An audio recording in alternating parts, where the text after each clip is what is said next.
Hey, what is up, guys? It's Brennan here, and today we're going to be answering the question, can you pass on credit card processing fees to customers? This is a great question as to whether you can, should you, and how do you exactly? What does the implementation process actually look like when it comes to credit card processing fees and actually passing them on to customers, whether or not that's ethical, legal, or if you can actually go about doing it. So, of course, the first thing you may be wondering is, of course, well, why are credit card processing fees even a problem in the first place? And it's just purely on the fact that ultimately, cash makes up less than 20% of all spending here, as according to Payment Depot. So most of the payments that you're going to be processing in your business are going to be via credit cards. And a lot of the different credit card companies, when it comes to MasterCard, Visa, American Express, do come with credit card processing fees. Depending on what payment processing platform or POS system, point of sale hardware, software, or even if you're processing invoices as well, depending on, when you're swiping credit cards, especially for restaurants, that's really probably the most common situation. You're going to be paying a credit card processing fee as the business owner, especially given that most customers do tend to pay with credit cards as opposed to cash today, especially it's just much more popular.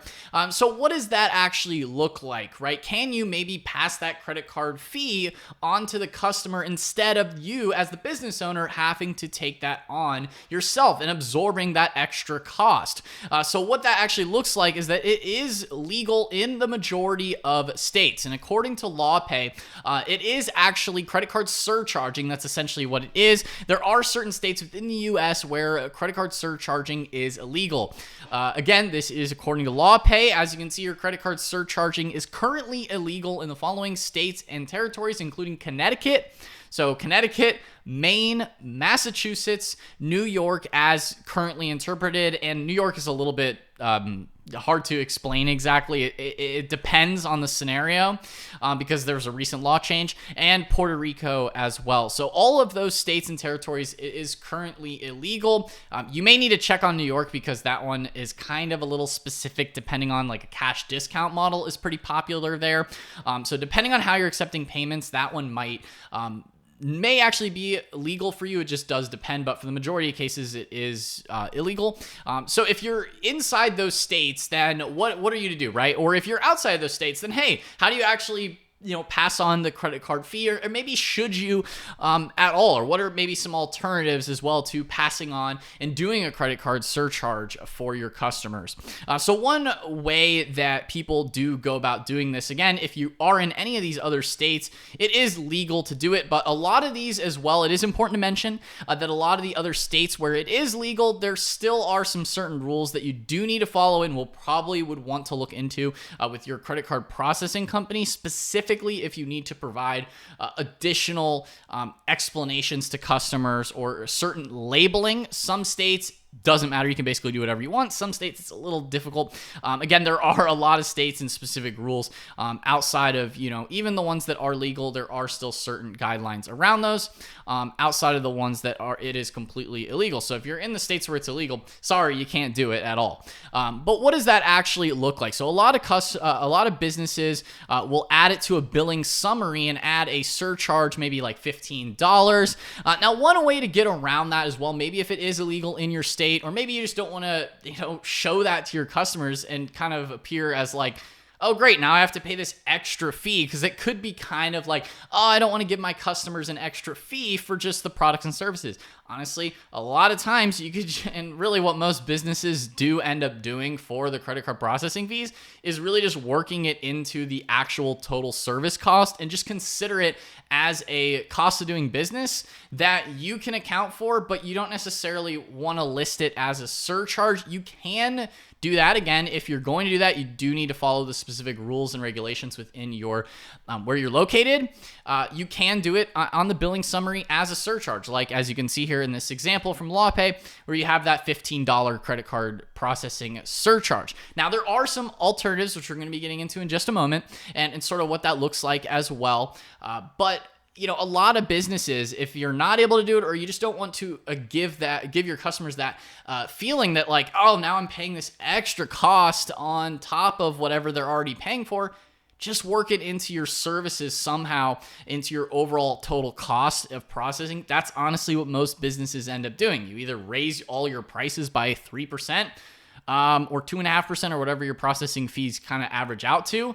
And then you just go about your business and you just raise your overall prices across the board. But what if you don't necessarily want to do that? Well, there are a couple options that you do have. So you can offer cash-based discounts. This is something, again, check within your specific state, your payment processor. But or if you just forego doing credit card payment processing altogether, you could completely avoid the fees just by being like, hey, we're cash only. Sorry. There's a few places in Manhattan and New York that do that, where they're just like, sorry, we're just cash only. Some street vendors are like that too, where they're just cash only because they don't want to have to deal with the credit card processing fees. And there's maybe a whole host of other potential reasons why they do that, but we're not going to get into that in this video. But cash discounts is one way to avoid it. And then you also have minimum purchase requirements. This could be a good scenario for those payment processing fee structures where it's like plus 35 cents as a minimum versus just a flat percentage rate. So depending on how your payment processor is structured, this could help you with the minimum purchase requirements so that you're not paying like at that certain amount. And maybe sometimes if it's over a certain dollar amount that you're processing, some payment processors will actually give you a discount on the payment processing if you are over a certain minimum purchase amount. So that could be a way to go about doing that. I get that's not necessarily as useful for probably the majority of businesses, just because you kind of have to be in a more high ticket range where you're doing like much larger overall transaction volumes. Comparatively, where cash discounts is pretty much accessible to everybody. And another good one that I actually personally implement in my business is alternative payment methods to avoid payment processing through credit cards. One other great way to go about doing this is you can accept ACH payments, which tend to have a lot lower fees. There may be a 1% fee instead of like a 3% fee. And a lot of payment processors do put that on their invoicing. I get that's maybe more for like service-based businesses. That's not as applicable to restaurants, where pretty much everyone in a restaurant is going to be probably paying with a credit card or cash. So that is something to consider. Again, alternative payment methods might be useful for you in certain niche scenarios. Like I said, service-based businesses could work really well. People pay with ACH. Maybe in a B2B business scenario, that might be more popular, where people just pay with ACH instead of the credit card. Or you could even offer maybe other payment methods that are cheaper. Maybe you exclude American Express because you're like, American Express always so much more expensive because they charge more for payment processing. And maybe you just accept Visa and MasterCard and you say, no thanks, we're not going to take American Express. That's sort of an alternative payment method also to get around some of the higher fees.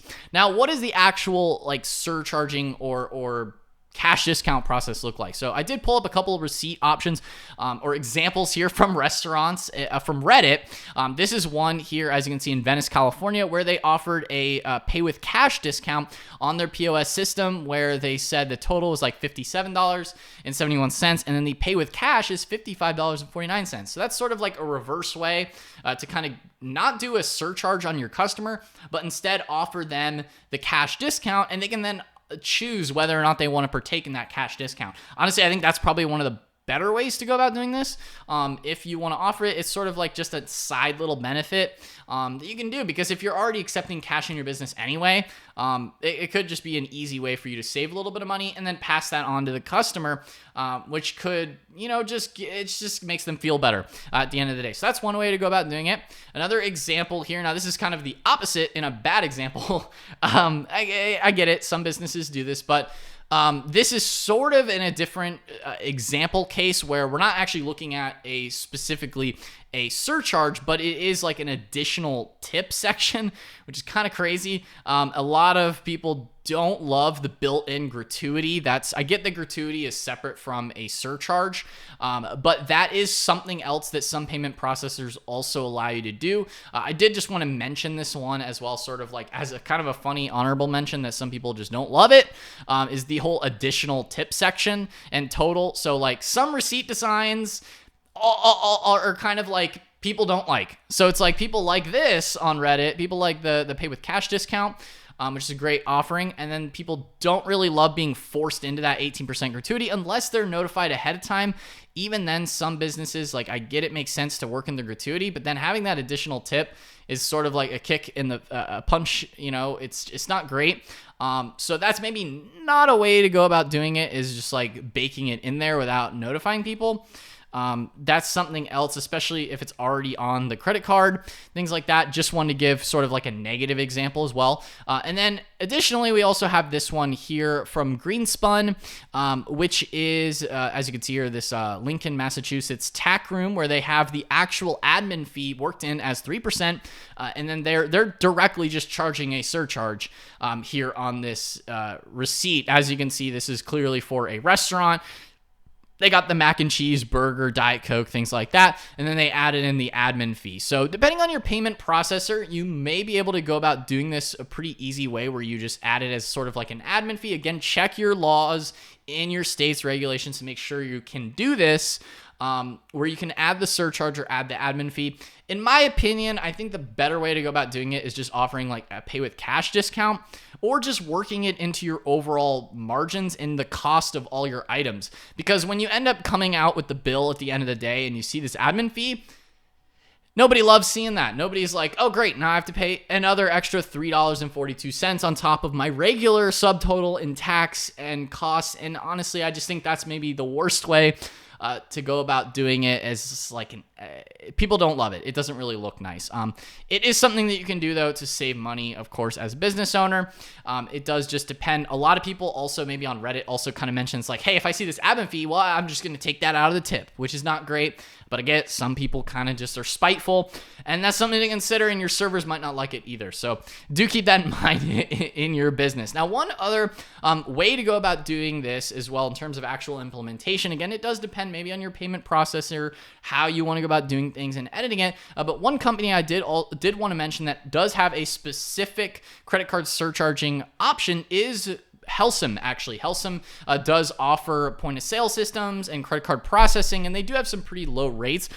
This is not sponsored by them in any way. I did just want to mention that they do have a specific fee saver option in their pricing. So if we go over to pricing, they have a pass on fees feature. And I'm mentioning this here because this is really the crux in the whole topic of this video here today, is the pass on fees with credit card processing. So they have this built directly into their payment processor, where you can then just directly pass it on as the Helsum fee saver and enable it for your credit card processing. So you're paying 0% for credit cards, and then you can pass that on to the customer on your invoices, or if you're using like a direct credit card terminal, point of sale system for in-person as well. So you can then get free credit card processing by passing the fees on to your customers, and it does it automatically with the Helsum fee saver, so you don't really have to build it in yourself. You can just turn it on, and I figure, it's another easy way to go about doing it and implementing it. And Helsum is available in the US and Canada as well. So that is something that you do have as an option, is to pass on those fees. Again, just check on your specific state and region, depending on where you're located. But that can be a very easy way to go about implementing credit card surcharging, is to use like a payment processing platform like Helsum, or maybe even your payment processor might have suggestions in terms of ways to go about enabling like a fee saver or something like that. The nice thing is just Helsum has it directly built into their platform. So I figured I would give them a mention and a shout here in this video here today. So guys, that pretty much wraps up this video on passing on credit card fees, the laws, the regulations, surcharging. Should you do it? Maybe. Depends. Is it legal for you? Also, you do need, if you're in certain states, it may or may not be legal. And, it depends on how you want to go about doing it. It does depend on your industry as well. So hopefully this video kind of cleared up a few questions you may have had around, should you do it or not? In my opinion, I don't necessarily love it. I'd rather just build it into the business costs and just, kind of eat it, quote unquote, as a business, but just work it into your overall costs, maybe increase your overall prices, and then you don't necessarily have to worry about it as much. And then it doesn't come off like you're being the greedy business owner, charging charging all your customers the fees as an additional extra cost that they're then having to feel out of pocket for. So guys, let me know in the comment section below what you think about it. Or if you enjoyed this video and found it helpful, then be sure to smash that like button, hit the subscribe button as well, and notification bell so you're notified whenever I upload a new video. Anyway guys, that's all for today's video, and I will see you in the next one. Peace out.